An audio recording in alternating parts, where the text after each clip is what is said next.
Hi everyone, it's Eleanor from Art with Eleanor, and today I'm going to be showing you how to paint a really simple watercolour scene, which includes how to paint fairy lights using watercolours. To start today's watercolour, I set to work on the background by creating a gradient from dark blue at the top to purple in the middle and pink at the bottom. I find the easiest way to create backgrounds is to use the wet in wet technique. This means wetting the paper before you add in your colour pigment, so that the colours are able to blend smoothly into each other. One thing to bear in mind when using this technique is to make sure you don't add too much water, as otherwise it will begin to tear up your paper by breaking up the fibres in the paper itself. As I wanted this piece to have a vibrant background with more of a whimsical feel, I ended up doing 2 layers of paint for the background, as often watercolours need layering up to give a stronger colour. I also had to cover the fact I accidentally put my thumb into the painting whilst it was drying. Whilst I was doing the second layer, I added a very small amount of black paint to the top edge of the circle to give the effect that the sun was setting and it was almost night time. To enhance this feel further and to create a star-like effect, I then finely sprinkled table salt over the top of the circle. When doing this, be wary of the fact that wherever the salt lands, it will create an area of lighter tones. So try not to add it in big clumps, as that will give you large gaps of no colour in your painting. As you can see, I decided to do a time lapse of the watercolour drying with the salt on it. This does take a very long time, and you want to leave it to do its thing and dry completely, as moving the salt crystals will disturb the pattern they create. I think for me this took about an hour, but this will change depending on the size of your salt crystals and how much water was on your page originally.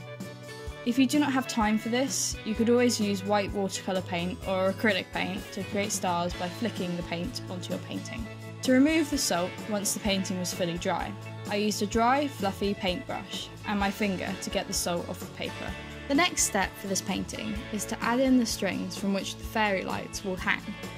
To do this, I started with a very light pencil sketch, as I knew I would not be able to get the shape I wanted if I went straight in with watercolour paint. I also then added in some little plants along the bottom edge of the piece with my pencil, but you'll see as this painting goes on that I do change them slightly to add more bushes rather than just the little plants.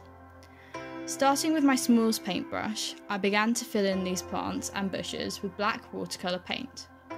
The reason I chose to paint them black rather than green was because I wanted them to have a silhouette effect. Leaving small gaps between the bushes and letting some of the pink background shine through gives texture to the bushes and helps them look more realistic. If you are recreating this piece for yourself, feel free to add whatever plant life you want. I did think about trying to add some palm trees, but I don't think there was enough space at the bottom of the painting for that. You could also try adding a skyline of building silhouettes if you wanted. If any of you do try to recreate this painting, or have tried any of my other tutorials, be sure to tag me on Instagram at Art with Eleanor, or on the Art with Eleanor Facebook page. I then use this same tiny paintbrush to paint along the lines to create the string of the fairy lights. I'd recommend going quite slowly when doing this, so that you can create a crisp line, as generally the wire used for fairy lights wouldn't have too many kinks or bends in it. For the fairy lights themselves, I took inspiration from the old-fashioned fairy light style that my grandma used to put around her house at Christmas time. This meant I had to create a triangular black shape where I wanted each bulb to go. Whilst that was drying, I went back in and darkened certain areas of the string which were a bit too translucent. I also added some more bushes to the foreground of the painting, as well as another plant.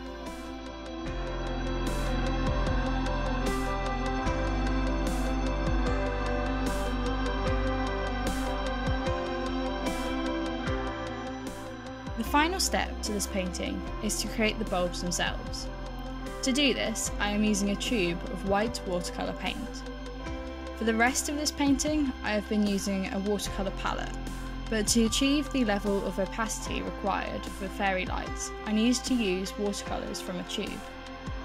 If you do not own tubes of watercolours, then I would suggest using white acrylic paint or gouache as they are opaquer than using a watercolour palette. If you only have a watercolour palette, then I would suggest adding many layers of paint to get the desired effect. To paint the fairy lights themselves, I painted tiny circles off of each triangle. You want the centre of the circle to be opaquer than the outside of the circle, as this is where the filament of the bulb will be. It will also help to give the effect that the bulb is glowing in the night sky. If you do not achieve this first time round, it is easy to concentrate the pigment in the centre after the first layer has dried, by simply adding a dot of paint in the middle.